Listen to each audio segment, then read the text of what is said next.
வாழ்க்கையில் திருப்புமுனை எப்படி வரும் என்று யாருக்கும் தெரியாது. அந்த பிரதான சாலையின் சந்திப்பில் இவருக்கும் ஒரு திருப்புமுனை காத்திருந்தது. இவர்தான் செல்வராஜ்.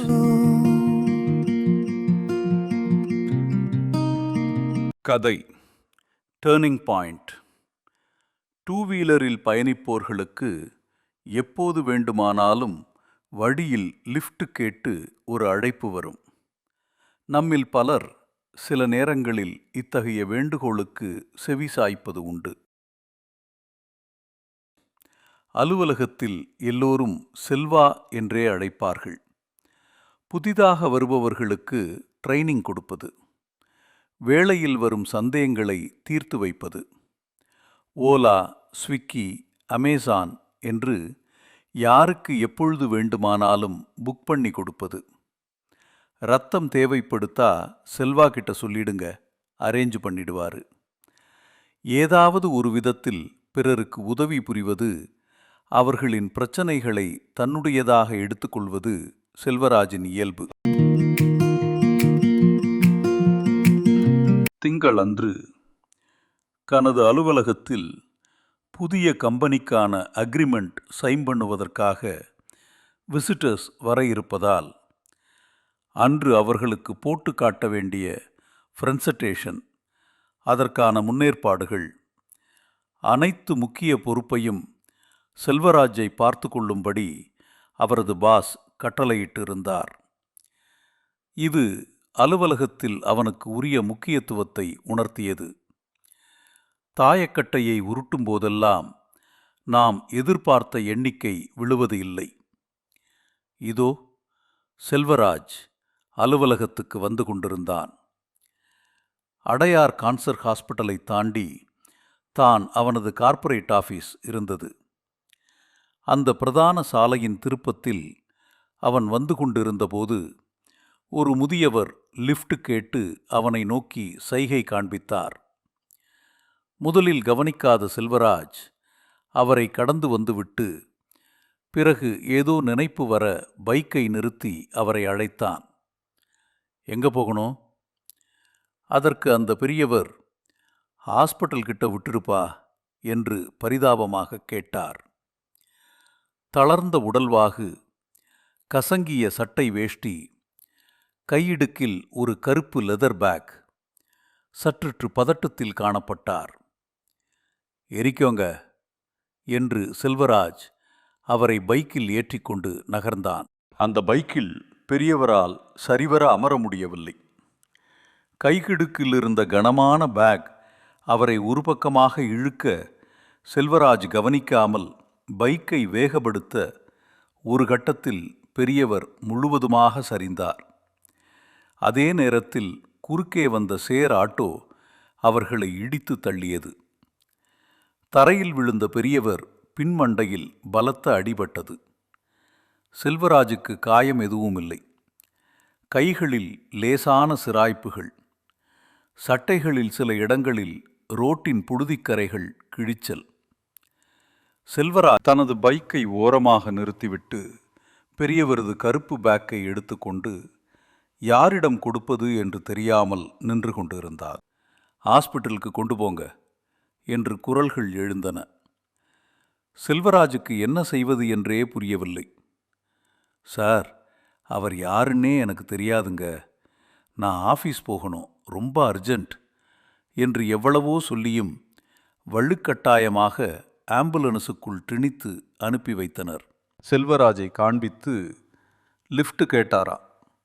துரை ஏற்றிக்கிட்டு வந்தாராம். பிரச்சனைன்னு வந்ததும் நைஸாக நழுவலான்னு பார்க்குறான் பாரு, மனசாட்சி இல்லாதவன்.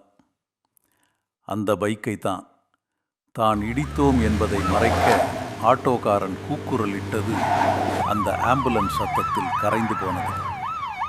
ஹாஸ்பிட்டல் வராண்டாவில் அட்டெண்டர்கள், நர்ஸ், வார்டு பாய் என்று கூட்டமே இருந்தது. அவர்களை விலக்கிவிட்டு நர்ஸிடம் சென்று செல்வராஜ், மேடம், எனக்கு ஒரு 1 hour பர்மிஷன் கொடுங்க, நான் ஆஃபீஸ் போயிட்டு தகவல் சொல்லிட்டு வந்துடுறேன் என்று கெஞ்சிய போது நர்ஸ் அவனிடம் வந்து, சார் கொஞ்சம் வெயிட் பண்ணணுங்க, இது போலீஸ் கேஸ், அவங்க வந்ததுக்கு அப்புறம்தான் எதுவும் முடிவு பண்ணணும்.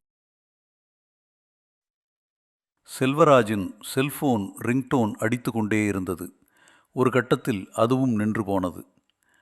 ஐசியு வில் பெரியவர். போலீஸ்காரர்கள் இருவர் வந்தார்கள். ஏதேதோ பேசினார்கள். செல்வராஜின் மண்டைக்குள் எதுவும் பதியவில்லை. கடைசியாக, இதில் கையெழுத்து போட்டுட்டு போங்க, கூப்பிடும்போது ஸ்டேஷனுக்கு வர வேண்டும் என்றார்கள். செல்வராஜ் ஒரு ஆட்டோவில் ஏறி ஆஃபீஸ்க்கு போனான். அலுவலகம் வழக்கம்போல் இயங்கிக் கொண்டிருந்தது. அலங்கோலமாக செல்வராஜ் ஆஃபீஸ்க்குள் வந்தபோதும் என்ன ஏது என்று யாரும் கேட்கவில்லை. எல்லாவற்றுக்கும் செல்வா என்று அழைத்தவர்கள். அவனுக்கு ஒரு பிரச்சனை என்கிறபோது சம்பிரதாயத்துக்கு கூட யாரும் விசாரிக்க முன்வரவில்லை. ஆஃபீஸ் அசிஸ்டன்ட் மட்டும் வந்து ஒரு கவரை செல்வராஜிடம் கொடுத்துவிட்டு போனார். அதை திறந்து பார்த்ததில் அவனுக்கு சஸ்பென்ஷன் ஆர்டர் வழங்கப்பட்டிருந்தது. மனம் உடைந்து போய் வீடு திரும்பினான். 1 மாத காலம் பணி நீக்கம்.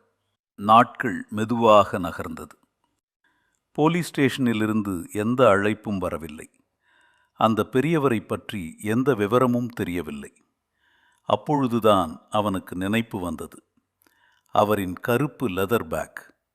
அது தனது அறையின் கட்டிலுக்கு அடியில் இருந்தது.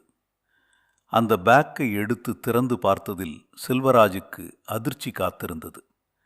அந்த பேக்கில் 50 லட்சம் ரூபாய், அட்டை, டவல், மாத்திரை சீட்டுக்கள், கூடவே ஒரு துண்டு கடிதம். இந்த பணம் என் வாழ்க்கையின் சேமிப்பு. இதை ஒரு நல்ல மனசு உள்ளவரிடம் ஒப்படைத்து விட்டால் என் கடமை முடிந்துவிடும். பைக்கை எடுத்துக்கொண்டு ஸ்டேஷனுக்கு போய் விசாரித்தான். தன்னிடம் விசாரணை நடத்திய இன்ஸ்பெக்டர் அங்கு இருந்தார். அவரிடம் அந்த பெரியவர் பற்றி கேட்டபோது அவனுக்கு கிடைத்த பதில், மாசத்துல 10 அனாதை பணங்கள் வருது, அதையெல்லாம் ஞாபகத்தில் வைத்து கொள்ள முடியுமா? போய் வேலையை பார்ப்பா என்று அவனை உதறிவிட்டு, ட்ரங்க் அண்ட் டிரைவ் கேஸில் பிடிப்பட்டவனிடம் 500 ரூபாய்க்கு பேரம் பேசி கொண்டிருந்தார். கவர்மெண்ட் ஹாஸ்பிட்டல் விசாரித்தபோது விவரமில்லாதவர்களின் பிரேதங்களை 10 நாளைக்கு மேல் வச்சிருக்க மாட்டோம், தொண்டு நிறுவன ஆட்கள் மூலம் நல்லடக்கம் செய்து கேஸை முடிச்சிருவோம். எந்த வலியும் இல்லாமல் ஒரு பதில் வந்தது. சஸ்பென்ஷன் காலம் முடிந்து செல்வராஜ் பணிக்கு திரும்பியிருந்தான். இப்போதெல்லாம் ஆஃபீஸில் யாரும் செல்வராஜிடம் உதவி கேட்டு வருவதில்லை. அவனும் தான் உண்டு தன் வேலை உண்டு என்று இருந்து விடுகின்றான். ஆனால் வாரந்தோறும் தவறாமல் கேன்சர் ஹாஸ்பிட்டலுக்கு செல்லுவதை மட்டும் நிறுத்தவில்லை.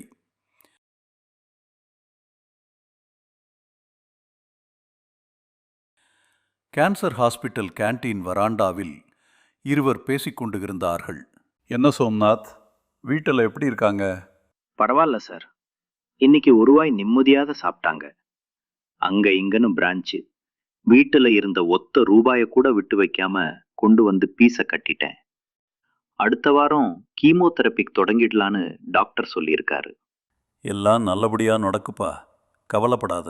இன்னும் 2 லட்சத்தை ரெடி பண்ணிட்டேன்னா அடுத்த கட்ட ட்ரீட்மெண்ட்டையும் முடிச்சிடலாம். ஆண்டவன் தான் கை கொடுக்கணும்.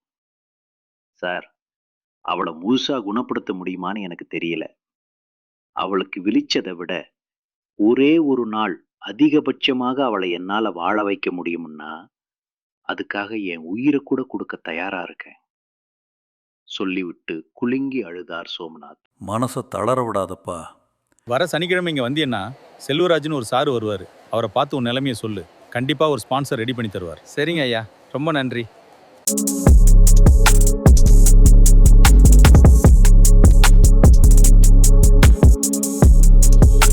அடுத்த வாரம் இதோ இவருக்கு ஒரு திருப்பு முனை காத்து இருக்கின்றது. நன்றி, காத்திருங்கள். அதுவரையில் இளங்கோ.